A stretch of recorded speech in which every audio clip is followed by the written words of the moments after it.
Y'all, hey y'all, hey y'all, hey y'all. What's up, y'all? How y'all feeling, y'all? Hey man, listen.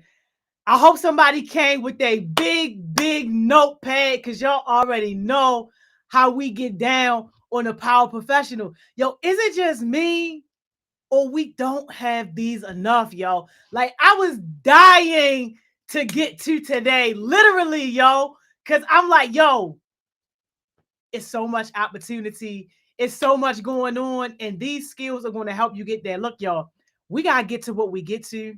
But let me let y'all know something right now, yo. Heart Smiles is hiring. That's right. Y'all heard me right, yo. Heart Smiles is hiring, yo. We got these schools under our belt, yo, and we need mentors. We don't have enough. Starting at $30 an hour, yo. Starting at $30 an hour, yo.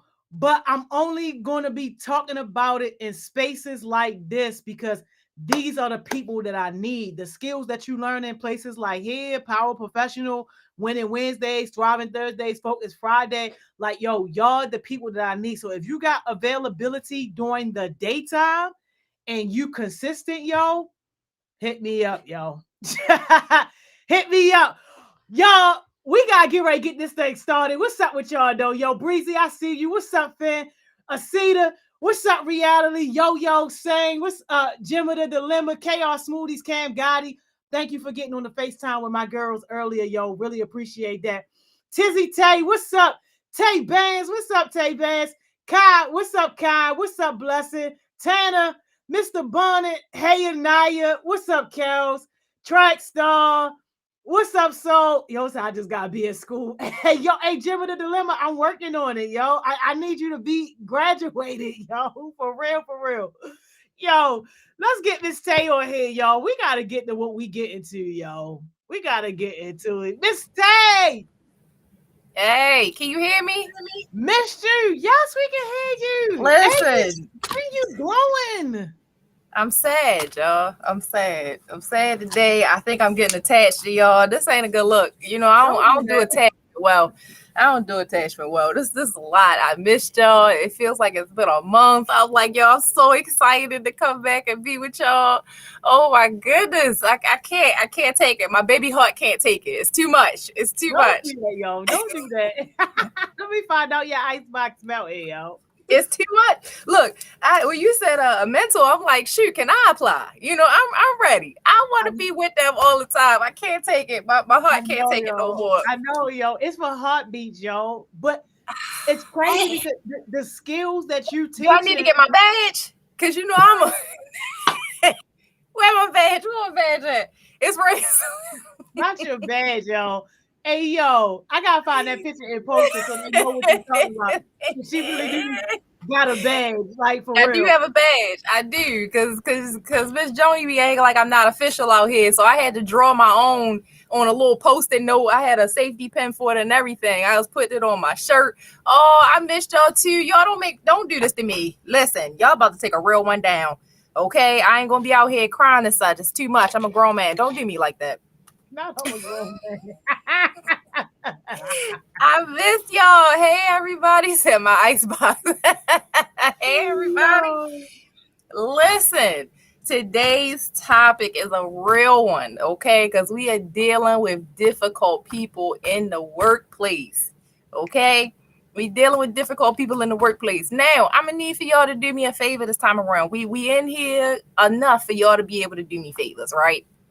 Yeah, I said I'm a grown man. Don't do me like that, okay? Listen, real quick story. So I decided to travel back to the hood, right? I went down to Penn North, at the Upton Market, because everybody who's been to the Upton Market knows that they had don't do your eyes like that, okay? I grew up on Monroe and Baker. I already told y'all, I'm okay? trying to And figure then out if you went recently or you telling us something that happened years ago. I went yesterday. I went yesterday because everybody knows who used to be there. They used to have a smoothie joint that had the Caribbean, chicken salad, the curry chicken salad. We So only I do went. KR smoothies over here. All right, We and only I apologize. I didn't go there for the smoothie. I went there for the curry chicken salad. But little did I realize that they were closed down. I'm still thinking I know people. Where Mr. John at? Where everybody? I ain't know nobody. Okay, so I get there. And old boy run up on me, because the little Chinese man tapped the sign and was like, bop, bop. He was like, cash only. So I was like, no problem. I go in my bag. I'm sitting there counting out money. Old boy roll up on me and he like, can I get some help? So I turn around and I'm thinking to myself, you need to hook up with Miss Joni and them since you looking for a job, sir.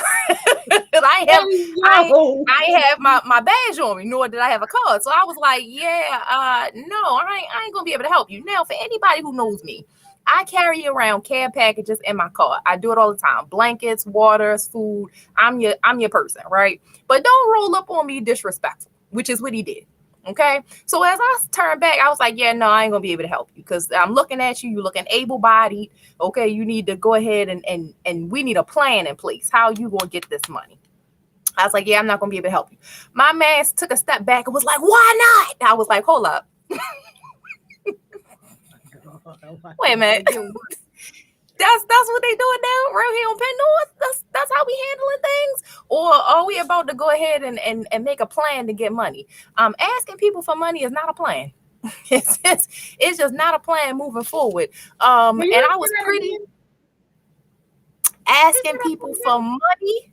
Asking people for money is not a plan. It's really not. I need to screen record that part. Yo. Okay.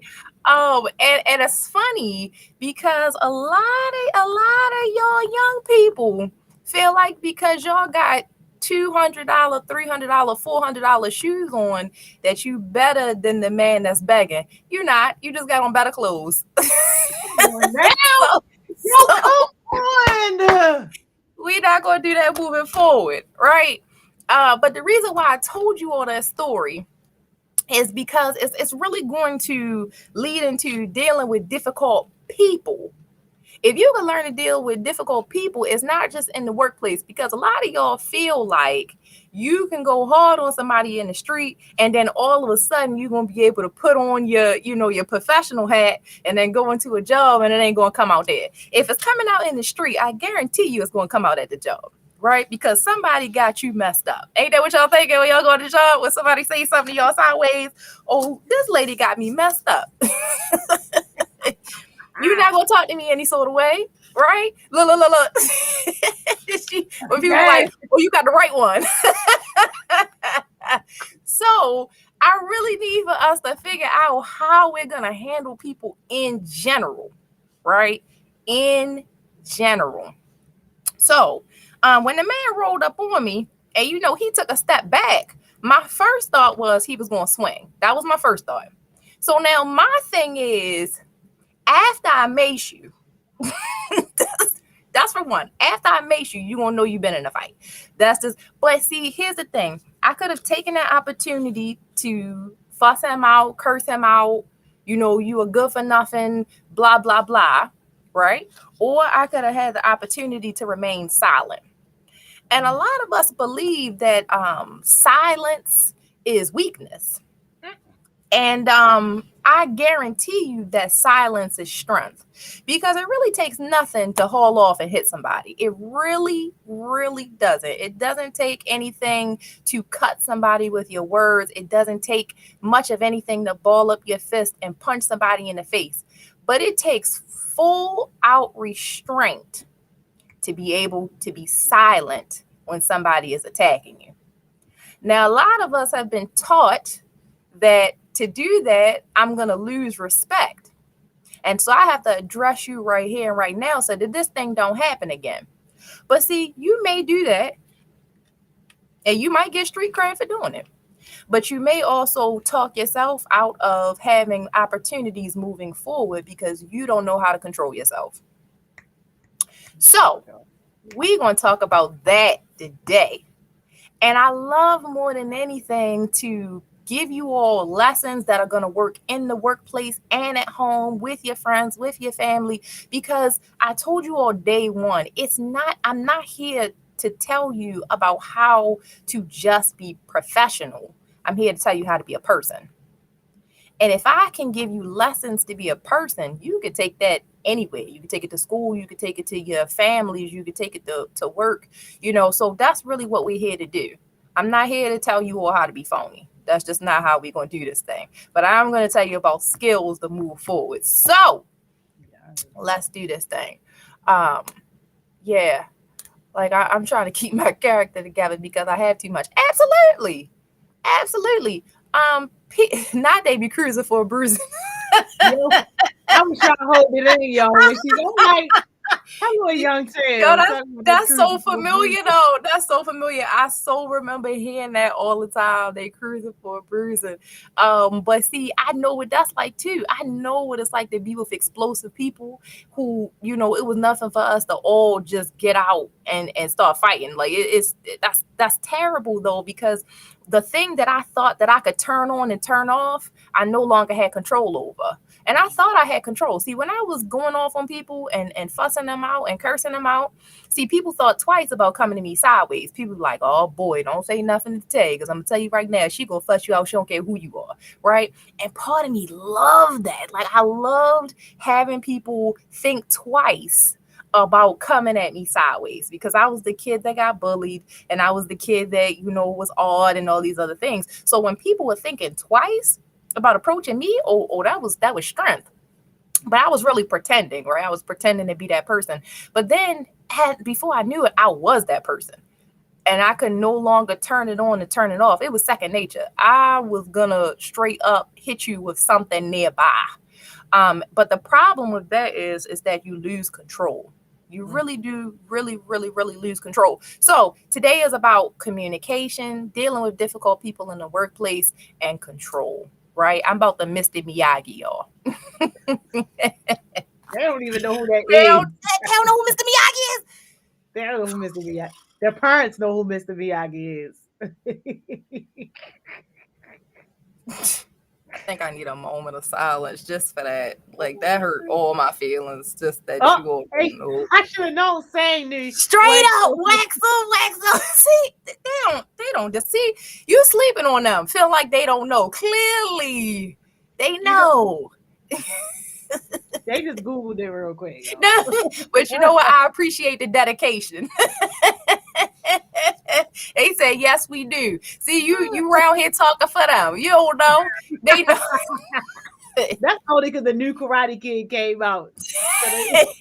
Don't do them like that. Do not even do them like that. All right, so let me go ahead and get started on this, because really what I want to do starting off is share with you all a video on tips and tricks on how to show restraint in the workplace and what that looks like. Now, I'm going to be very clear about this next video. A lot of you are going to look at the video. You're going to criticize the lady that's talking, because I did. And I know y'all like me. Okay. You're going to criticize the lady that's talking. You're not going to see yourself in the message. And so you're going to turn your ears off. I'm going to challenge you all to not. There is a gift and a skill in being able to pull lessons even when the person is not delivering them the way you want them to. Okay, so we're going to talk a little bit about that too. We're going to talk a little bit about, but this is your first lesson in being able to hear the message, even though you may not care for the person who's saying it to you, and you may not like the delivery. All right, and then we're going to talk about it a little bit later. So let's try this again. I'm going to share my screen. Yeah, and this is right on time, because I swear, in the middle school all day today, this was the whole thing. Ignoring foolishness, not allowing people to control you through your emotions. Like, yo. It's a lot. It's a lot. Let me go ahead and get her on here. And then I'm going to come back here and share my screen. All right. Let's see. Let's see if it lets me. Nope. That ain't it. Ain't no nope. It did come up. That was the wrong window. I don't know why it's not. Oh, here we go. Here we go. Here we go. Here we go.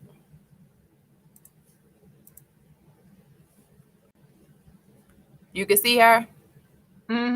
We can see her. Don't do Liz like this, okay? Now, okay, you hear her after I press play is the question. You might try. You can't just flip a switch when you step into the office Can you and hear turn her? your emotions Yes. off. Feeling feelings is part of being human. Nope. A pervasive myth exists that emotions don't belong at work, and this often leads us to mistakenly equate professionalism with being stoic or even cold. But research shows that in the moments when our colleagues drop their glossy professional presentation, we're actually much more likely to believe what they're telling us. We feel connected to the people around us, we try harder, we perform better, and we're just generally kinder. So it's about time that we learn how to embrace emotion at work. Now, that's not to say you should suddenly become a feelings fire hose. A line exists between sharing, which builds trust, and oversharing, which destroys it. If you suddenly let your feelings run wild at work and give people far more information than they bargained for, you make everyone around you uncomfortable, and you also undermine yourself. You're more likely to be seen as weak or lacking self-awareness. So, great to say you weren't feeling well last night. You don't need to go into every lurid detail about how you got reacquainted with your half-digested dinner. So there's a wide spectrum of emotional expression. On one hand, you have underemoters, or people who have a hard time talking about their feelings. And on the other end are overemoters, those who constantly share everything that's going on inside.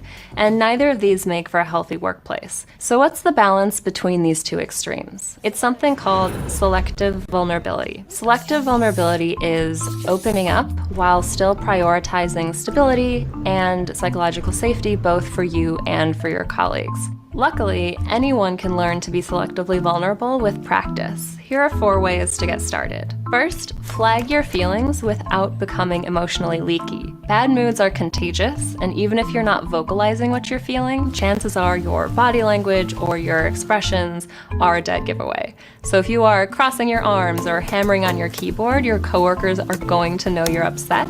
And if you don't say anything, they might start to think it's about them and get worried. So if you are reacting to a non-work related event, so traffic, for example, just flag it. You don't need to go into detail. You can say something as simple as, "I'm having a bad morning. It has nothing to do with you." Now, if it's a work-related event that's causing you to feel strong emotions, that brings us to point number 2. Try to understand the need behind your emotion and then address that need. If you suddenly start to find everyone around you irritating, sit back and reflect on that. And it might be that you're irritable because you're anxious, and you're anxious because you're worried about hitting a looming deadline. And in that case, you can go back to your team to address that need and say something like, "I want to make sure I get everything done ahead of the deadline. Can you help me put together a realistic plan to do that?" If you're thinking of sharing, try and put yourself in the other person's shoes. So if what you're about to say would help you feel more supported and better understand a situation, then go ahead and share it. But if it gives you any kind of pause, you might want to leave it out. And finally, read the room and provide a path forward. If everyone on your team has been pulling long hours and you notice that one of your colleagues seems particularly deflated or anxious, you can acknowledge that and show some empathy, but then try to give them something actionable that they can hold on to. And in this case, you could suggest that you go to your manager and ask that your weekly meeting be pushed back a day so you both have more time to work. You're showing that you're invested in their success, but also that you care about their well-being. When we can be honest about what we feel and freely suggest ideas, make mistakes, and just not have to hide every piece of who we are, we're much more likely to stay at the company for a long time. We're also happier and more productive. So take a moment to reflect on the emotional expression that you bring to work each day. And if you are prone to oversharing, try editing. And if you're a little bit more reserved, look for moments when you can open up to your colleagues and be a bit vulnerable. And chances are, there will be a big difference in how people respond to you. And selective vulnerability might just become one of your most valuable tools.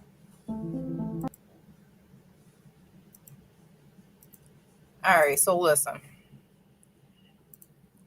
Let me come on back here with y'all. How many of y'all literally felt like that was painful? She had good information. Like, even people that don't hold my attention, like if it's good information like that, like I'll still listen, because it's like, all right, they might not be the most dynamic speaker, but I'm still in tune because of what they saying. But in the chat, what y'all thought? What did you think about the delivery? What did you think about the delivery? Why would you set Barbara up like that? It's so really. Here's what I want to stress to you all. It was all right, right? That's what I want to stress to you all. Delivery is everything. Delivery is everything. See, she has so much to offer, but her delivery was off. Her delivery was real off, right? Even when I was sitting there watching her, I was like, Not distinct. it just left a bad taste in my mouth. I mean, for her to be sitting there talking about delivery and then her to be sitting there as bland as she was, I was just like, please, somebody get me some Lowry's. It was in need of seasoning. It was the delivery that was off. Okay. So here's what I'm saying to you, right? Let me project that into the workplace a little bit. And then we're going to do a little bit of scenario work. So sometimes it's not, I know you all heard people say this, it's not what you say, it's how you say it. Right? And what we say and how we say it is the difference on how, if people will just completely shut down or they're actually going to hear what you have to say. Now, Joni don't count. You know why? Because Joni been in the game for a long time. She already know that she can hear somebody. He said, not Lowry's. Absolutely. She can definitely sit there and still get the message. But for a lot of us, we haven't been trained to do that yet. Right. And so let's do some scenario work. And I'm going to do this with Miss Joni, right? And Joni, you can pick. I'm going to let you pick who you are in the scenario, whether you are whether you are the difficult person or whether, you're the employee dealing with the difficult person, right? Let me be the difficult person. I knew you was going, I knew you ain't nothing. All right. You was trying so hard just now. All right. So listen, in the scenario, let me go ahead and put this down. I'm gonna give you a scenario, Joni. You and I work together, okay? And you keep leaving your phone at the desk with your volume on 10, and the dings keep going off. Okay, you keep walking away from your desk. I don't know what you're doing. I don't know where you've been. All right. And so at this point, you are a distraction. So you and I are having an interaction, and you are just the captain of distractions. And so I need for you to approach me all the way wrong. Okay. All the way wrong. And I need for us to play out what that looks like. All right. All right, so go ahead. I'm gonna let you go first on this one with your annoying self. Hello. Yeah, girl, I might have to call you back because my coworker, she thinks she all that and she just don't know. I'm from West Baltimore. No, I told them I'll be having emergencies. I'll be having things I gotta do. So no, I am not going to turn my ringer down. I don't care what you say. Girl, she looking over here now. All right, let me call you back. If you get that number from the jail, come and get me ASAP. Hey, Joni, how you doing today? Hey, girl, what's up? Nothing much. I have been working on a ton of projects, and I was really thinking to myself that I could use your level of expertise. I know that you have a different perspective on projects and things like that. And at our last staff meeting, you were able to point out everything that could potentially go wrong with my project. And you know what? I thought to myself, that actually can be used. So if I can get ahead of the things that's going wrong, maybe I can fix those ahead of time, and maybe I can include you. What you think? Oh, my bad. What you say? I could really use you. Yeah, whatever you need.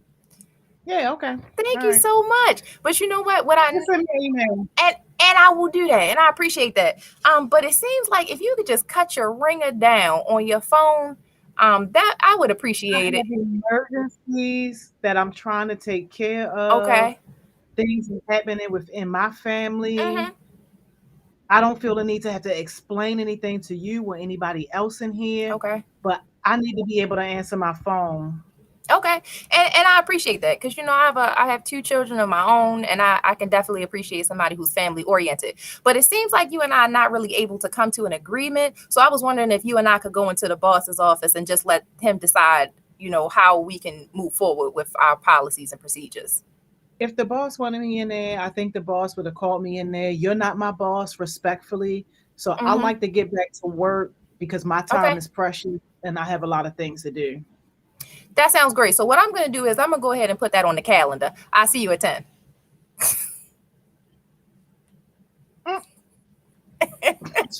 So here's the thing. Agreements don't always happen. But what I didn't allow for her to do is take me there, right? Because that doesn't solve anything. Now imagine if she was sitting there talking about me to her homegirl on the phone. What I could have done was smacked her phone out her hand. Could have. Could have, right? And that could have went a completely different way. But see, as human beings, we have the fantastic ability to be able to make decisions with the end in mind, right? So really, I had already taken the opportunity to play out in my head how my actions are going to either add fuel to the fire or I can stay professional, right? So what did I do? I tried to get her buy-in, right? I have projects that I can absolutely use your negative abilities on, however they may be. I can include you and I can find something for you to do because it seems like you got a lot of time on your hands. 2, I set the expectation of what I expect moving forward working with you.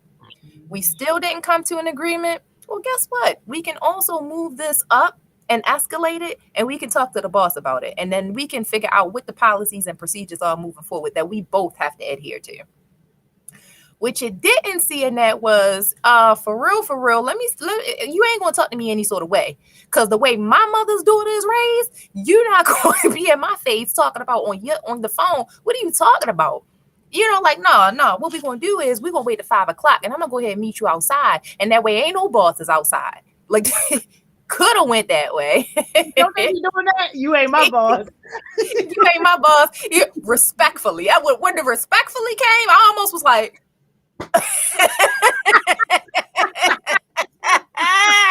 not respectfully. Listen. And that's okay. And that's all right. Yeah, that was a fantastic performance, right? But see, here's the thing. Say, ain't no meeting in the boss. That was code word for let me go ahead and meet you outside. But that's how they be though. But listen, a lot of people want to handle things at a certain level, but once that doesn't work, it does need to be escalated, right? And people don't want things to escalate though. They want to be real, like, all right, well, I could go ahead and meet you at this level, but when you're not returning it to somebody, they really do get exhausted. You kind of wear somebody out. But if they are dead set on, I'm going to do this thing, well, then let's go ahead and talk to the boss about it. And let's see what he got to say about it or she has to say about it. And let's move on from there. Like, we're not going to keep going back and forth. You're not the only person with children. You're not the only person who has to get their work done. You're not the only person with friends. Like, shut that mess down. Now, I could have said that. But instead, I tried to include them because the reality of this thing is, I know I said this to you all before in another meeting, but miserable people really, it's not about you. As much as when you come to work, they want to give you a hard time, it is not about you. It has everything to do with the fact that they are miserable in life. And for me, that's just the worst punishment of them all. You wake up nasty, you wake up angry, you don't have friends, you got a knot in your stomach, nobody likes you. And then on top of that, you have no place to go where people love you. Your people at your house don't like you, the people at work don't like you. And so if that's the case, you just want to, have some place in the timeline and you messing up everything. Feel bad for them, for real. They got things going on, right? So I like to assign people stories. I promise you I do. Assigning people stories keeps my sanity. Somebody cuts me off in traffic. I'm like, oh man, I hope they not on their way to the ER, and now they trying to weave through traffic because they couldn't call 911.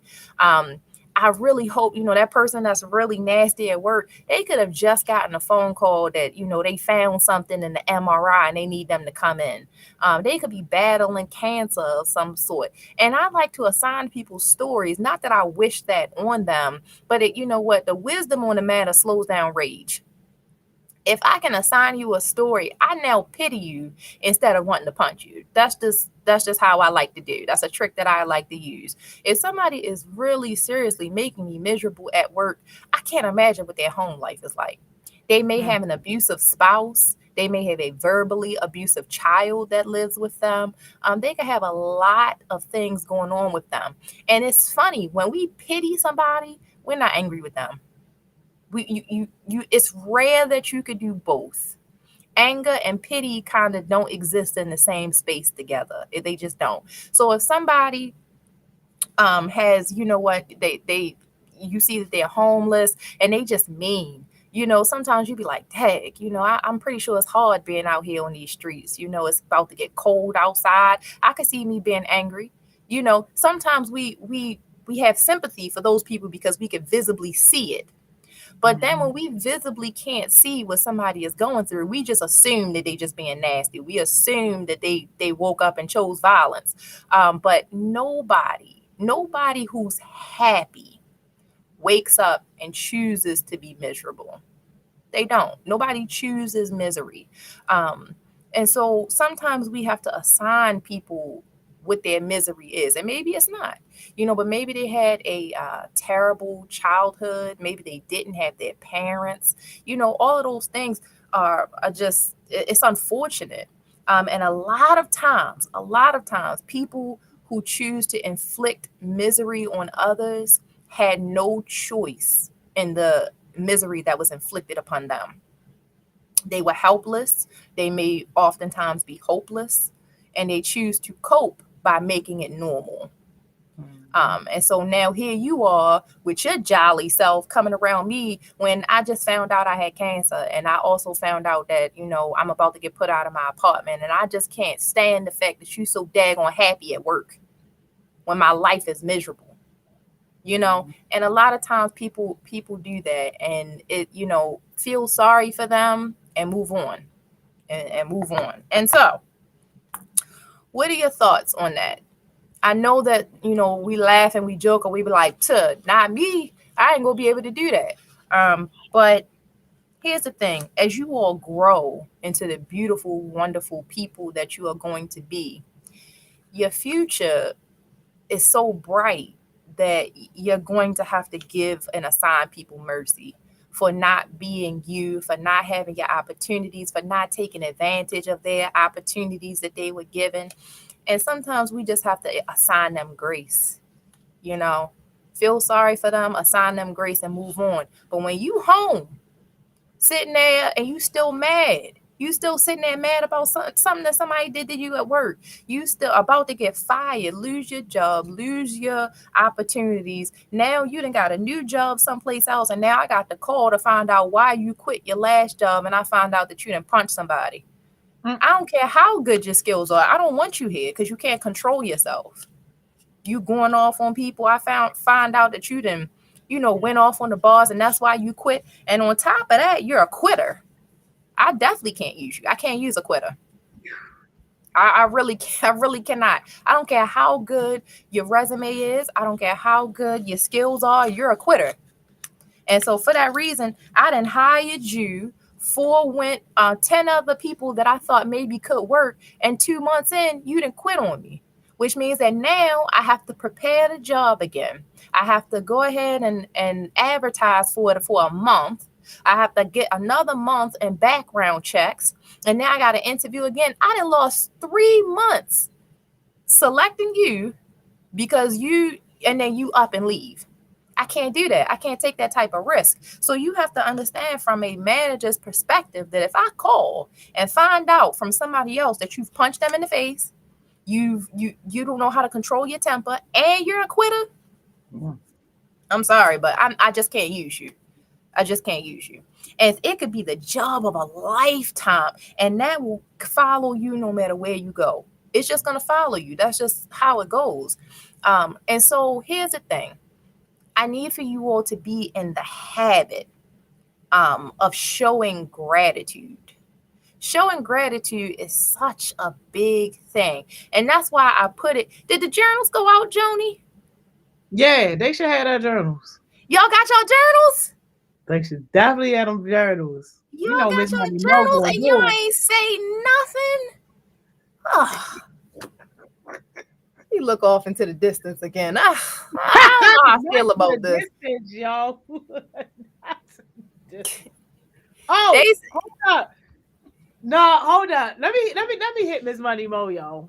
Let me hit all right, Miss because Money Mo. the mail been, I don't know, the mail been slow. I don't know if she mailed them out. But Joni has the journals. I think, Joni, I owe you 5 more, I think.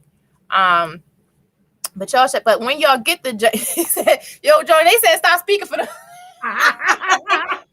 They said stop speaking for them. Hey, yo. They said you don't represent the people no more. Hey, yo. You know what? Let me hit up Miss Money Mo, yo. Come on, we don't know this to me. Hey, yo. They said don't speak for them no more. All right, when y'all get your journals, this part, right? The Grateful Five. The Grateful Five.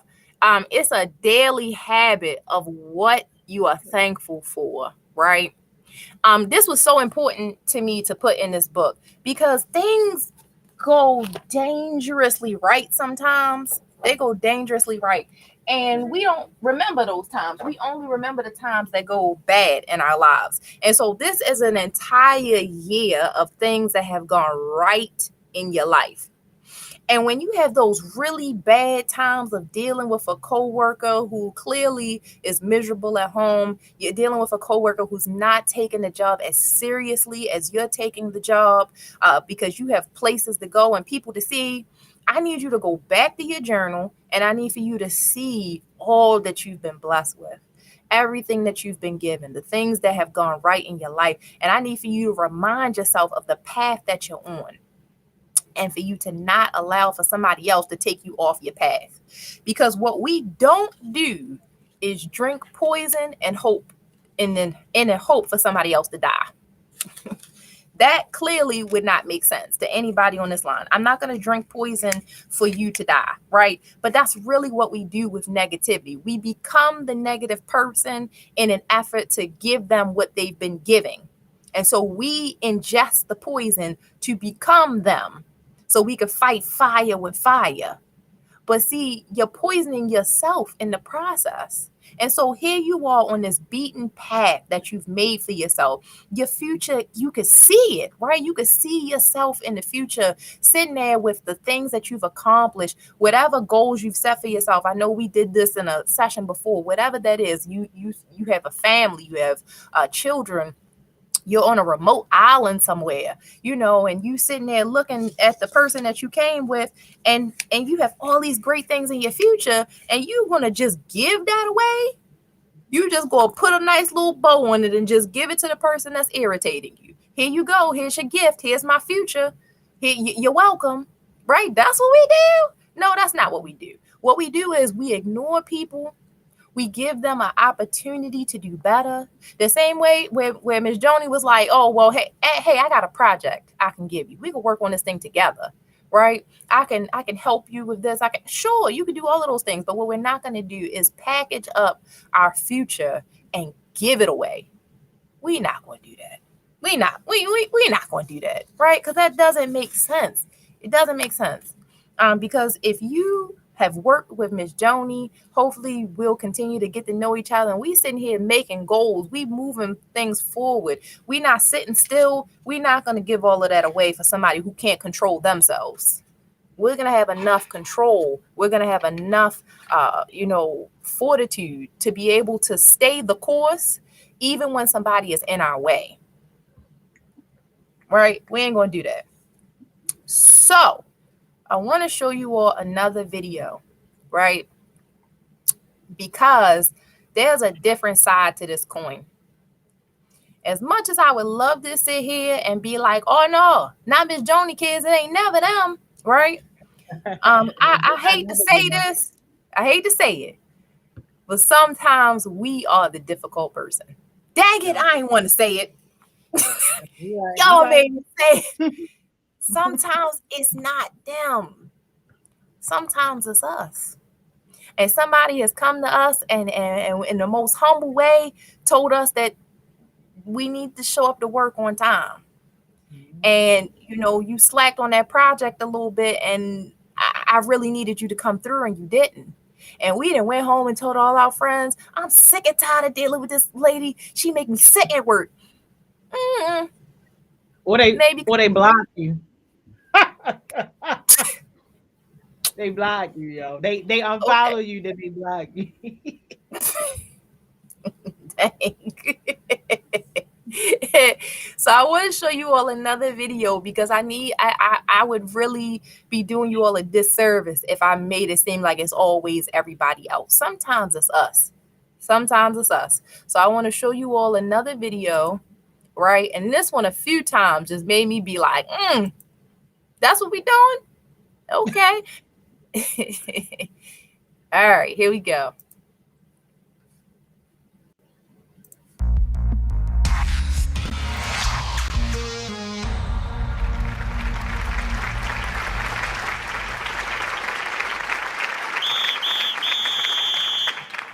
Good evening. Good evening. How are you? Are you good? Great. Welcome to this match. This match will take exactly 18 minutes. Okay? And you're all part of the same team. Mechelen. Okay? Hey guys, I would like to see fair play on the field, respect, and positivity. Is that okay for everyone? Cool. Good luck. 1 year ago, I decided I wanted to become a football referee. Not because of the money, though. I only get paid 20 euros per match, so I won't really get rich by it, will I? No. I decided to become a referee for two other reasons. One, to stay in good shape. Two, because I wanted to learn how not to take things personally. I can see some people nodding. You're probably thinking being a referee is the perfect environment to learn how not to take things personally, isn't it? Because the spectators hardly ever shout encouraging or positive things. No. What do they shout? Come on. Loser, are you blind? Yeah, good. As a referee, I'm the scapegoat. Apparently, I'm always wrong. It's always my fault. And I wanted to learn how not to take all this personally.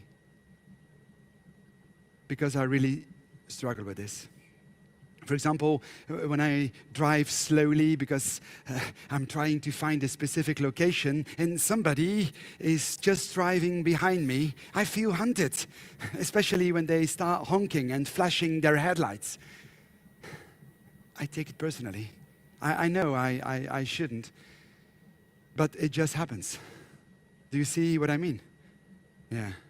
Or when somebody cancels an appointment last minute, I get the feeling that I'm not important enough. Again, I take it personally. Even professionally. I'm a public speaker, like tonight. This is what I do. I give keynote speeches, and I really like it, as long as I can draw my audience into my story. Because the very moment I see somebody is not paying attention, for example, when somebody is looking at his smartphone, it just happens. I take it personally. Relax, you are safe tonight, don't worry. Feel free to take your smartphones and you can even start talking to your neighbor. I will not take it personally. Why not? Because now, here and now, I'm very conscious that this can happen. And more importantly, I have a strategy to deal with it. So tonight, I would like to share this strategy with you. Are you interested? Cool. Because I guess I'm not the only person in this room who sometimes takes things personally, right? Imagine you invite a friend to go to the movies and she replies, "Oh, sorry, I have to work." But you see a picture on social media of her having dinner with some friends that very night. Or imagine you really have worked very hard on a project. You're really proud of the end result, but the only thing you get is criticism. So you come home and you would like to wind down and share this terrible experience, but while you're telling your story, the other one walks away to switch on the TV. Now, who would take one of these situations personally? Show me hands, come on. Lots of you. Why? Why do we take things personally? Somebody says or does something and bam, we feel hurt, neglected, offended, betrayed by the other one. That's what we believe though. It's the other person's fault. He's responsible for what we feel. He's the one to blame. Now, hang on. Who says that? Which part of us is speaking? It's our ego. Our ego thinks that others should take us into consideration. Our ego doesn't want to be criticized. Hell no. Our ego wants to be acknowledged. I'm right. Is this what you want? Do you want to be right? That's exhausting. When my ego takes over, I'm fighting all day. I'm in a constant struggle with the rest of the world. And it drains my energy. Wouldn't it be so much easier to not take things personally? Because then, no one has power over you. You're free. You experience much more harmony and connection between you and other people. Of course, because your energy can go towards nice things instead of endlessly battling against the things that drive you crazy. So the question is, do you want to be right, or do you want to be happy? I know what some of you are thinking. I will make sure I will be happy by being right. Well, how do you do it? How to become happy by not taking things personally? You are standing at the kickoff of the match of your life, the match by which you will learn how to stop taking things personally.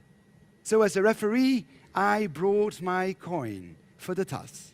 And every coin has two sides, heads or tails, and they stand for two strategies. Two strategies to no longer taking things personally. Sir, good evening. You're the captain of this huge team. You can choose heads or tails. Heads. Okay.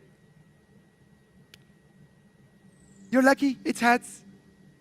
Are you ready for the first strategy? Okay, here comes. First strategy. It's not about me. What do you mean it's not about me? This sounds weird, doesn't it? Because when I take things personally, I'm convinced it is about me. When I see someone is looking at his phone, I feel offended. I think, hey, I've put so much effort and time in this presentation. I want respect. I think me, myself, and I. Sounds familiar, no? Yeah. But in fact, it isn't about me.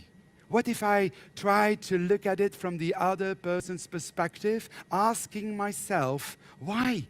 Why is he or she looking at his or her smartphone? Maybe he has just received an important message, one he has been waiting for. Or the topic of my presentation is not really his cup of tea. Could be.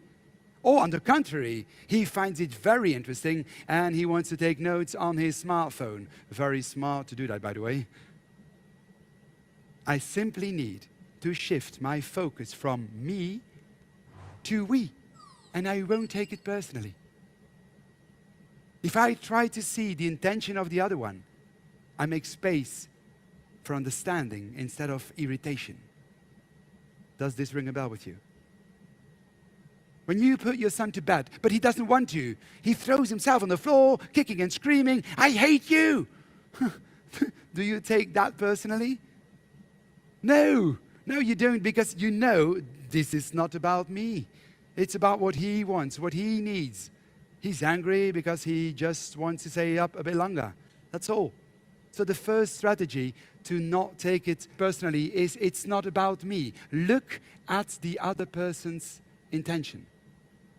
When a driver is tailgating and flashing his lights, he probably does it because he's in a hurry. It's not about me. You see? It's as simple as that. In theory. Because in real life it turns out to be a hell of a job. Do you have any idea, ladies and gentlemen, how many thoughts our brain produces a day? 50,000. And guess how many of them are positive? Only 10,000.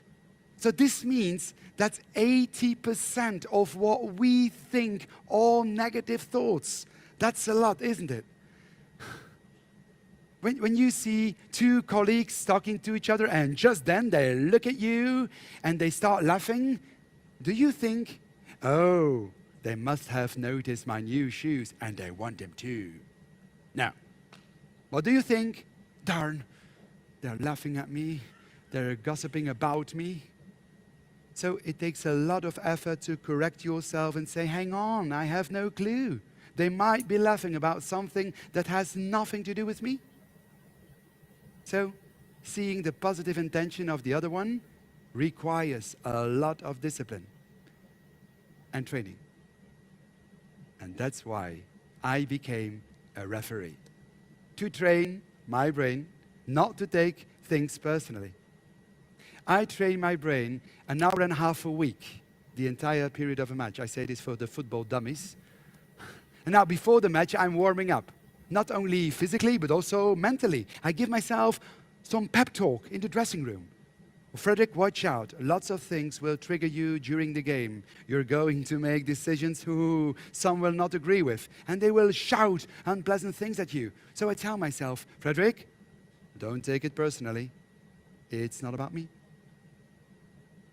They just want to be right. They simply want their team to win. You see, when I focus on the intention of the other person, there is no need to take it personally. When I apply this strategy very consciously, I admit it, I feel much more at ease on the field. When the coach, the players, or the spectators do not agree with my decisions, I'm less easily thrown off balance. This strategy, ladies and gentlemen, works. But not always, unfortunately, because some words they shout at me, like here, do really hit a raw nerve. You're a loser. Choose another hobby. You know what? Go fishing. Ouch. Maybe they are right. Perhaps I took the wrong decision.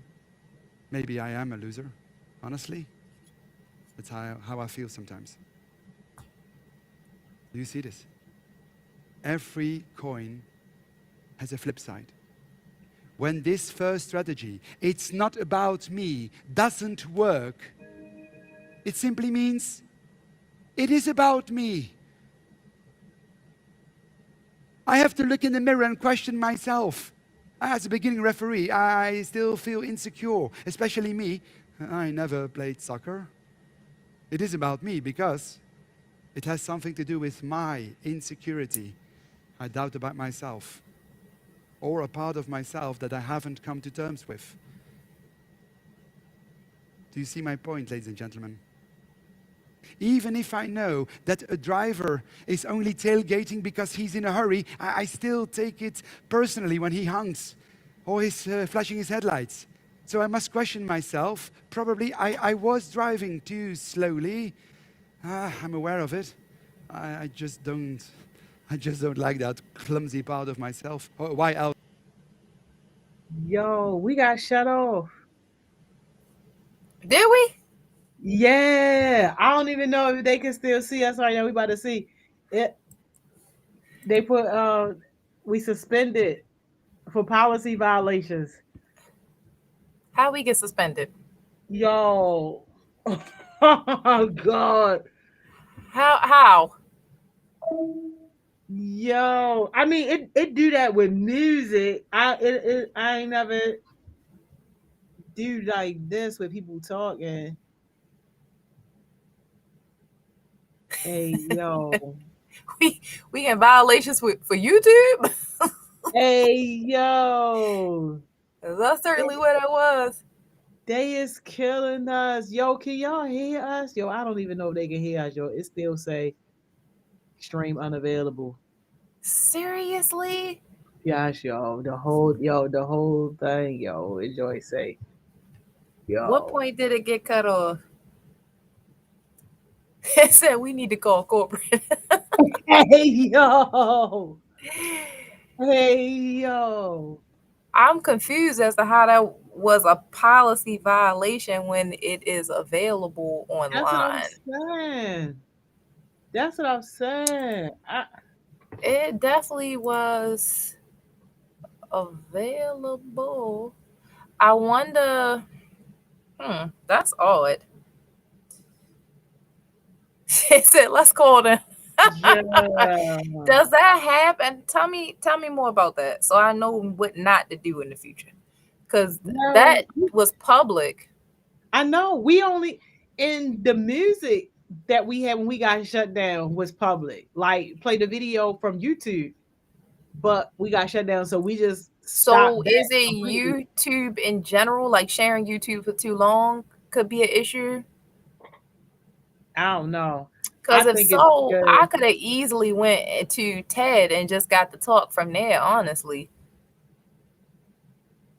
Yeah, I don't know. I think some people just got their stuff copyrighted to where as though like if too many words are matching something that they got copyrighted, then they shut us down. All right. So interesting. Okay. I still want them to see it.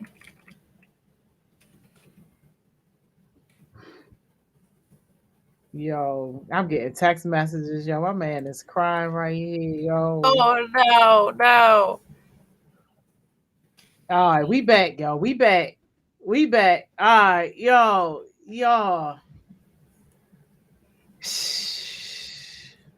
Listen. We back. 3 minutes, yo. What in the world? All right. So here's the thing. He said it'd be the devil working hard, man. Hard, yo, working hard. So I'm going to try to share the video, not from YouTube. I'm going to go. He said, can we get extra time for that? I really want y'all to see this video, but I don't even know where y'all got cut off. What was the last thing y'all heard? It's a little bland. I don't know. Somebody just had to share the link, yo. When they had We to just gonna share the link. I might have share the link. They catch the little ending because now, yo. I'm telling you, dang. I feel like last thing we need, yo, them to shut us down. Cause we still got the violation from the summer. And they talking about some we gonna be shut down for like 30 days or something. For what? Yo. All right, so listen. I only want y'all to see the last minute. How about that? If they let me, because I'm telling you right now, you get shut down for another 30 days and it just ain't my fault, straight up. Or else, you know what? I'm gonna tell you. I'll tell you what. What I'll do is I'll relay it. Cause I don't want to get y'all.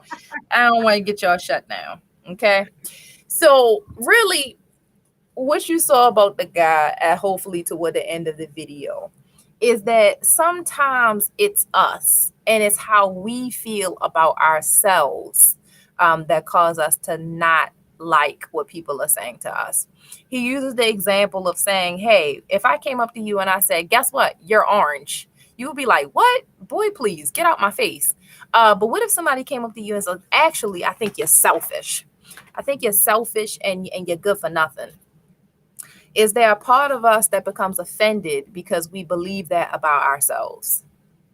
And we become offended that actually somebody may have called us out on how we really feel deep down. It doesn't mean that it's true. It doesn't mean that that's who we are. but has it triggered for us something that we've heard before? Does it trigger for us something that we feel about ourselves? And now I'm just upset that you said it, right? So he uses this this last thing where he actually takes money and he balls it up in his mouth, right? And then he spits it out, he steps on it. And then he asked the audience, who wants the money? Because it was a lot of money. He said, who wants the money? And the audience was like, shoot, I'll rinse it off. I still take the money. And so then he steps on it. He's like, what about now? And the audience is like, no, I'm gonna still take the money. He said, well, why would you take the money? Even though I spit on it, I chewed it up, I spit it out, and I stepped on it. And the audience agreed because the money still had value. And so he relates that to how we're treated in the world. The world chews us up, they spit us out, and even at times they step on us. But we have to remind ourselves of our value. And that value does not get lost because it went through the process of other people not realizing how much it was worth. And that's my time. Yes. Hey, you gotta drop a jewel on this right fast, man. Come on now, come on. You can drop the jewel, let the jewel look. Y'all, it's a sacred ritual. We can't close the session without a jewel. All right. Let me see. Let me pull from the depths of something that I went through this week. Let me see. Not the depths, yo. This is a longer jewel, right? Just because you have once reverted back to a previous version of yourself, do not allow for disappointment to keep you from getting back on track. Sometimes we progress and we do better. And, we haven't had an episode in quite some time. We've left anger alone. We've left drugs alone. We've left alcohol alone. And now life has happened and we've become stressed and we reverted back to the default version of ourselves. Sometimes we allow for disappointment in ourselves to continue on that track of just terrible behavior, right? Because you know what? I don't know what I was doing trying to do better anyway. This is just who I am. And look at me. I reverted back to a previous version of myself, right? And so you continue the bad behavior instead of allowing yourself to say, I got off of the wagon and I'll do better tomorrow. Not next week, not starting Monday, not starting next month. I'm going to do better tomorrow. Because life is not always about picking a path and sticking to it and getting it right every time. It's about getting on, falling off, and still getting back up. And so you're going to have setbacks. You're going to disappoint yourself. You're going to maybe revert back to a previous version of yourselves. And I'm going to challenge you all to do it anyway. Get back up and become the person you see for yourself in the future. All right. Yes. Thank you, Tay. Thank you. I love y'all. I really do. And if y'all need me, y'all know where to find me. I try very hard to, if you all send me messages on Instagram, I'm there. I try to respond as much as possible. Please reach out to me. Even if it's just a, hey, actually, I'm at the crossroad between making this decision and I just need to talk to somebody real quick about it. Hit me up, right? Sometimes it's just that person to still believe in you right there at 11:59 at night to make that decision on whether you're going to go left or right. So I'm here for it. All right. Yes. We'll see you the week at the next. I see y'all in 2 weeks, y'all. I'll see y'all in 2 weeks. Bye, yo. Bye. Yo, is Miss Tay not the bomb, yo? Is she not the bomb, yo? Yo, another amazing session, yo. I love it. Man, listen, I hope somebody got something out of it. I hope that you guys were able to pull the many jewels that were dropped out of that situation. But, yo, we way past our time. You already know what I'm about to say, yo. Go be productive, yo. Go be productive. Go work on your goals, yo. And if you ain't got no goals, you already know that is a bigger problem. But if you here right now, rocking with us, then that's probably not your struggle, yo. But I gotta tell you anyway, yo, go be productive and go work on your goals. You still got about at least what 2 more hours left in this working day. Hey, Dawn, you already know, yo. You still got about 2 more hours. And yo, this is the part where you got to be able to keep your attention focused. Because if you call yourself working on your goals, but then everything takes you away and your attention is just all over the place, yo, that's not working. You're not really getting nothing done. That's not how you make yourself be productive. And like sometimes you gotta put yourself in that space where you make yourself be productive. Like, look, I'm not about to close my eyes until I get this thing done. I'm not about to take a break or rest until I get this thing done. So make sure that you're going hard for your goals, yo, and get people from these bad schools, yo. I want some people from these bad schools, yo. I love my poly, my Western, my city, whatever, and all that. But like, yo, we gotta get some of these bad schools, yo. I ain't even gonna get y'all too much, yo. Hey, yo, Cassie, can we get an extra 10 minutes on Focus Friday? Bye, yo.